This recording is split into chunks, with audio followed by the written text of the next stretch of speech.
Hello dear students, welcome to Yashasvi classes. आज हम लोग डिस्कस करेंगे reduced equation of state and law of corresponding state. Last lecture में हमने वॉन डेर वाल constant and critical phenomena discuss किया था। आज हम लोग डिस्कस करेंगे लॉ ऑफ करस्पॉन्डिंग स्टेट, बोलते संगत अवस्थाओं का नियम। क्या है जरा समझ लेते हैं। यदि गैस के प्रेशर, वॉल्यूम एंड टेम्परेचर को respectively critical pressure, critical volume and critical temperature के टर्म में एक्सप्रेस किया जाए तो एक बहुत इंपॉर्टेंट जनरलाइजेशन पर पहुंचा जा सकता है। क्या कह रहे हैं कि किसी भी गैस के प्रेशर, वॉल्यूम और टेम्परेचर को अगर हम critical volume, critical pressure and critical temperature के टर्म में एक्सप्रेस करेंगे तो एक बहुत इंपॉर्टेंट जनरलाइजेशन पर पहुंचा जा सकता है। उसे क्या कहेंगे? Law of corresponding state. Let us consider किसी गैस का प्रेशर, गैस का प्रेशर क्या है? P। We know that gas का प्रेशर P। इसे हम क्या लिख सकते हैं? पाई PC। क्या लिख सकते हैं? पाई PC। ठीक है। वॉल्यूम हमारा हो जाएगा साई VC। अच्छा, एक और चीज़ है, आपकी बुक में हो सकता है कोई और नोटेशन दिया हो, लेकिन उसमें कोई इतना स्ट्रेस लेने की ज़रूरत नहीं है। आप उसे भी लिख सकते हैं जहाँ पर साई की जगह फाई भी हो सकता है। और टेम्परेचर हम लोग लिखेंगे T equal to theta TC। इन तीनों को हम इक्वेशन 1 मान लेते हैं। ओके, से कुछ हम इस तरह से लिख लेंगे P pi PC, V is equal to psi VC, T is equal to theta TC। Equation number 1। ठीक है। अब यहाँ पर 10 क्वांटिटीज, जो ये हमारी क्वांटिटीज हैं पाई, साई, थीटा, इनको कैसे डिफाइन करेंगे? तो pi is equal to P upon PC, psi is equal to V upon BC and theta is equal to T upon TC। लिख सकते हैं। ये क्या हुआ हमारा? इक्वेशन 1 से हमने बनाया। कैसे बनाया है? पाई के जब हम निकालेंगे तो P अपॉन PC हो जाएगा, साई निकालेंगे तो B अपॉन BC हो जाएगा, थीटा निकालेंगे तो T अपॉन TC हो जाएगा। ठीक है। और ये जो क्वांटिटीज हैं आपकी पाई, साई एंड थीटा, ये क्या है? Reduced pressure,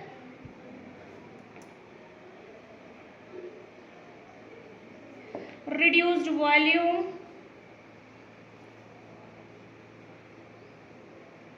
and reduced temperature। ये तीनों क्वांटिटीज जो हैं ये क्या है हमारे पास? Reduced pressure, reduced volume and reduced temperature. ठीक है। क्या कहलाएंगी? रिड्यूस्ड प्रेशर जो पाई है वो रिड्यूस्ड प्रेशर, साई है वो रिड्यूस्ड वॉल्यूम एंड थीटा हमारा क्या होगा? Reduced temperature. ठीक है। Respectively substituting the values of PV and T given by van der Waal equation. हमारी वॉन डेर वाल इक्वेशन क्या थी? आपको पता है P plus A upon V square V minus B is equal to RT। यही तो थी हमारी वॉन डेर वाल इक्वेशन। ठीक है। इसे हमने क्या ले लिया? Equation number 2। Equation number 2। अब क्या करेंगे हम? पुट द वैल्यू ऑफ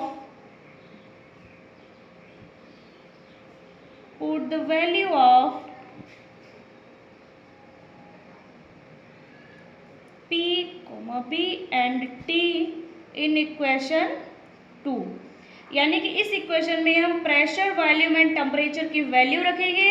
कहाँ से? फ्रॉम इक्वेशन 1 से। देखिएगा P की जगह हम क्या करेंगे? Pi PC plus A upon psi BC square, A upon psi BC square. B की जगह psi BC minus B is equal to R theta TC। ठीक है, इतना लिख लिया।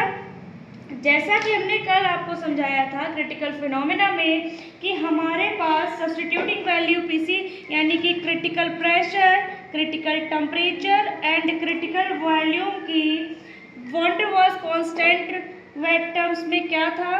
कि VC इज इक्वल टू था हमारे पास 3B, PC is equal to था A/27B² एंड TC हमारे पास क्या था 8A/27RB। ठीक है, ये वैल्यूज हमारे पास है। ये हमने कहाँ से ली थी? वॉन डेर वाल कांस्टेंट से। कहाँ से ली थी? हमारे पास पहले से थी, तो क्या थी? वॉन डेर वाल कांस्टेंट। तो हम यहाँ क्या लिखेंगे? पुट द वैल्यू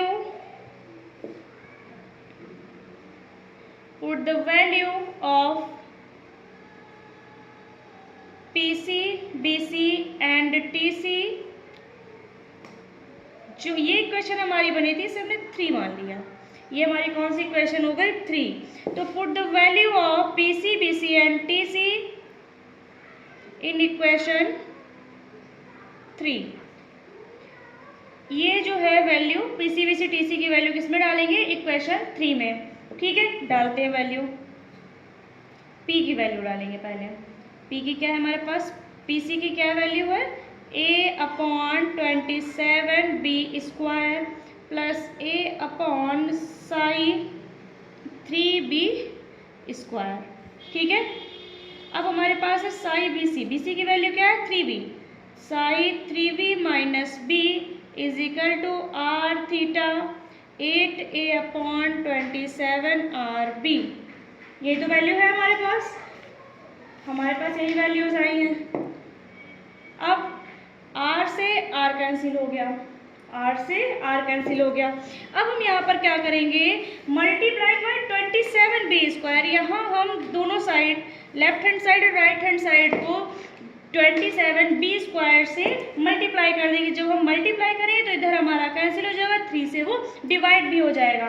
समझिएगा, लिख लेते हैं। मल्टीप्लाइंग बाय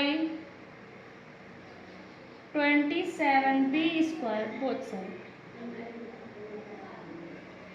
दोनों साइड 27B² से गुणा करने पर क्या मिलेगा हमें?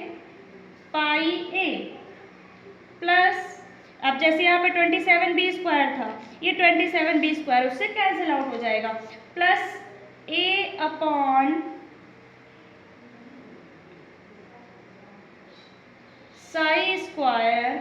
इंटू 3 हमारा है, 3 3 से 9 होगा। 9 से अगर 27 को डिवाइड करेंगे तो हमारे पास 3 रह जाएगा, जो कि हम ऊपर लिख देंगे। इधर हमारा हो जाएगा psi 3B minus B is equal to 8AB। जो हमारा 27 था वो कैंसिल हो गया, थीटा 8AB। ठीक है, अब हम इसे और सिंप्लीफाई कर लेते हैं। कैसे करेंगे? पाई प्लस, हमने क्या करना है? हमें A को कॉमन लेना है यहाँ से, 3A/psi²।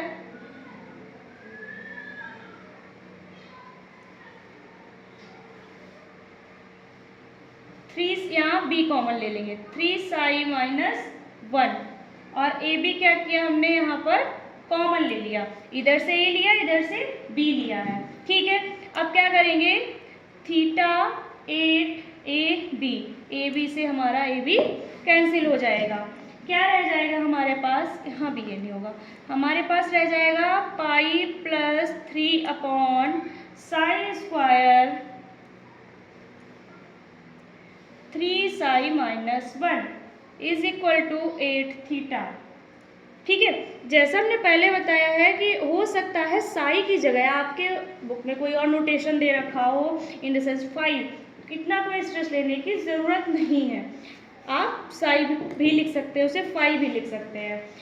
The above equation is relating, जो ये इक्वेशन हमारी है ये किससे रिलेट कर रहे हैं? Reduced pressure, reduced volume and reduced temperature.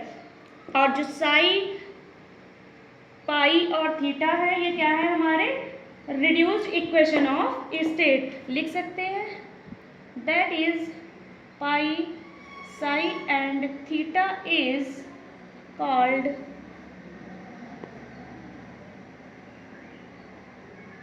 reduced equation of state। ये क्या है? रिड्यूस्ड इक्वेशन ऑफ स्टेट है।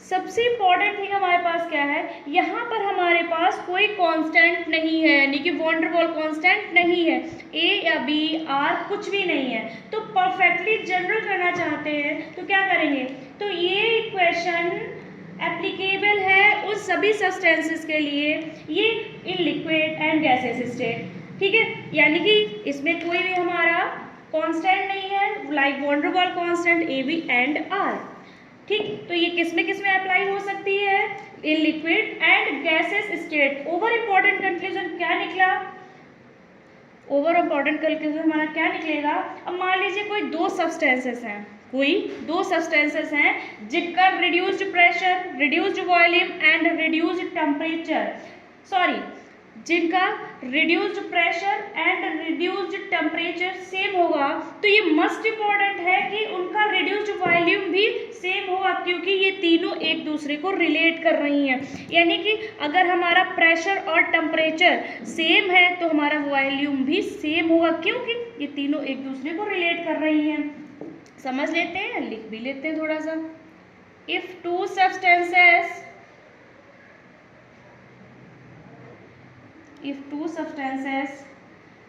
have the same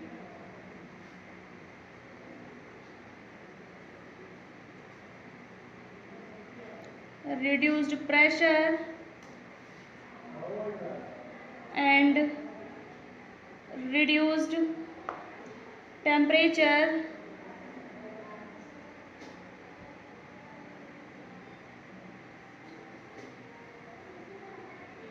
then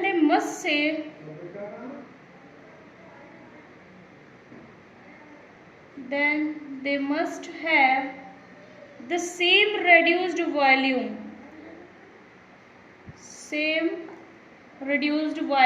जो भी आपको मैंने बताया है वही यहाँ लिखा है कि अगर प्रेशर और टेम्परेचर सेम होगा तो वहाँ पर हमारा रिड्यूस्ड वॉल्यूम भी सेम होगा।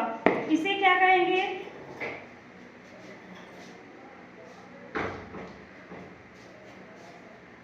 लिख सकते हैं, दिस स्टेटमेंट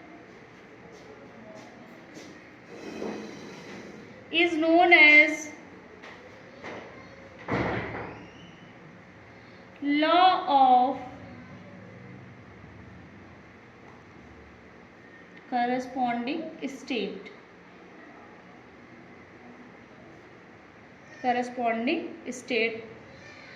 क्या बताया, सबसे पहले हमने reduced temperature, reduced pressure and reduced volume की वैल्यूज निकाल ली हमने उनको। इसमें हमारा वॉन डेर वाल कांस्टेंट यूज नहीं हुआ है, यानी कि तो हमारी तीनों वैल्यूज सेम होंगी। जो हमारी ये इक्वेशन बन रही है, इस इक्वेशन को हमने क्या किया है कि ये हमारी इक्वेशन क्या है, लॉ ऑफ करस्पॉन्डिंग स्टेट है, यानी कि इनमें अगर हमारा टेम्परेचर एंड प्रेशर सेम होगा तो हमारा वॉल्यूम भी सेम होगा, ठीक है।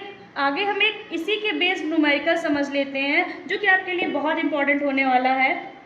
न्यूमेरिकल क्या है हमारा, तो reduced volume and temperature of gas are 10.2 and 0.7. What will be its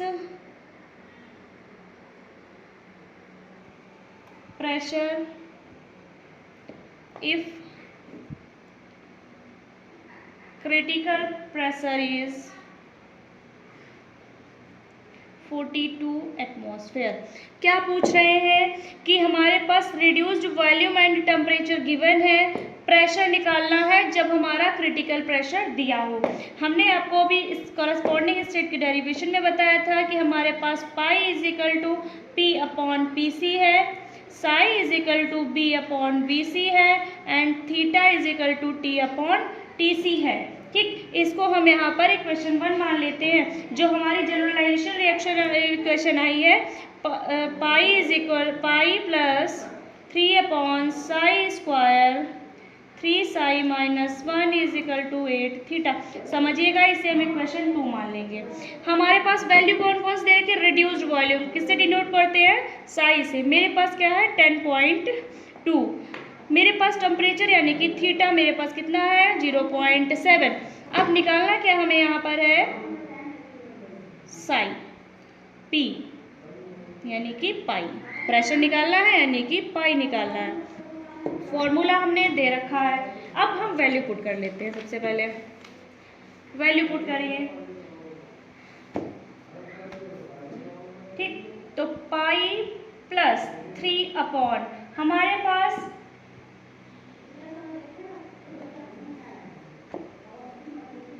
Sai की वैल्यू क्या है 10.2 का स्क्वायर, फिर 3 साई माइनस 1। अब 3 into 10.2 minus 1 is equal to 8 into 0.7 जो कि हमारी थीटा की वैल्यू थी। अब पाई प्लस 3 अपॉन इसे जब हम सॉल्व करेंगे तो हमारे पास आएगा 104.4। कितना आएगा 104.4, जिसे मल्टीप्लाई करेंगे तो आएगा 30.6 माइनस 1 इज इक्वल टू, इसे मल्टीप्लाई करेंगे तो 5.6। इतना हमने कर लिया। अब इसे हम और सिंप्लीफाई कर लेते हैं, तो पाई प्लस 0.0288 जब हम इसे सॉल्व करेंगे तो हमारे पास ये मिलेगा 0.0288। यहाँ पर हमें 29.6 इज इक्वल टू 5.6 समझिएगा। अब हम 5.6 को ज़रा इधर ले आते हैं, तो पाई प्लस 0.0288 माइनस 5.6 अपॉन 29.6 जब हम इसे सॉल्व करेंगे तो हमारे पास क्या आएगा 1.892। सॉल्व कैलकुलेशन आप लोग कर लीजिएगा, मुझे यहाँ पर पता है कैलकुलेशन करी हुई है 1.892। इसे जब अब पाई इज इक्वल टू इसे और सिंप्लीफाई करेंगे तो क्या हो जाए 0.1604। मेरे पास क्या आ गई पाई की वैल्यू 0.1604। हमें निकालना क्या है pressure. We know that P pi is equal to P upon P C. P मेरे पास पहले से दे रखा है कि नहीं दे रखा है, नहीं दे रखा है। पी सी दे रखा है, कितना था हमारे पास 42 एटमॉस्फेयर। अब हम क्या करेंगे, यहाँ हमें क्या निकालना है पीसी, प्रेशर निकालना है, सॉरी पी। जब पी निकालना है यहाँ पर हम क्या करेंगे पाई इंटू पी सी। हमें दोनों की वैल्यूज पता है, पाई हमारे पास कितना है 0.1604, पी सी कितना है 42। मल्टीप्लाई जब हम इसे करेंगे तो 6.7368 ATM। ये हमारा आंसर है, यानी कि प्रेशर हमारा आ गया। अब हम एक बार समराइज कर लेते हैं क्या क्या था। लॉ ऑफ करस्पॉन्डिंग स्टेट हमने पढ़ा है, इसके बाद हमने इस पे बेस्ड न्यूमेरिकल पढ़ा है जो कि बहुत सिंपल सा है, सभी लोग कर सकते हैं। न्यूमेरिकल इस चैप्टर में जितने भी हैं गैस स्टेट में वो सारे ही आपको करने हैं, आगे और भी आएंगे based on Boyle's law and Charles law. अच्छे से पढ़िएगा, ऑब्जेक्टिव टाइप क्वेश्चंस आएंगे तो बहुत ज़्यादा इंपॉर्टेंट है कि आप लोग डीपली पढ़ें, अच्छे से पढ़ें, ठीक है। Thank you.